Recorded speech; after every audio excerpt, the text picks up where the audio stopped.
La minaudière remise au goût du jour. Cette boîte de soirée destinée auparavant à porter son nécessaire de maquillage est devenue de nouveau l'objet tendance tant convoité, et ce grâce notamment à Silvia Toledano, qui a imaginé plus de 80 modèles originaux, tout en couleur et en strass Swarovski. C'est pas seulement un objet, c'est pas juste un sac, c'est aussi, je sais pas, c'est un peu comme un bijou en fait, on aime le porter, ça fait. Et je trouve que quand on porte certaines, par exemple, même celle-là, je trouve que tout de suite on a l'impression qu'on va à une fête. Il est très festif et puis il y en a d'autres, par exemple l'œil, c'est un peu, on le porte, c'est un peu comme une protection, comme ça. Alors on y croit, on n'y croit pas, mais moi en fait je l'ai fait avec cette idée-là.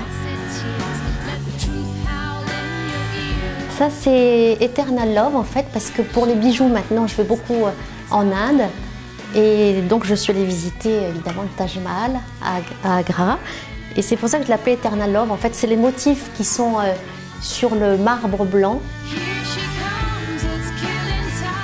Diamonds and Pearls, ça, je l'appelais comme ça parce que j'aime beaucoup Prince.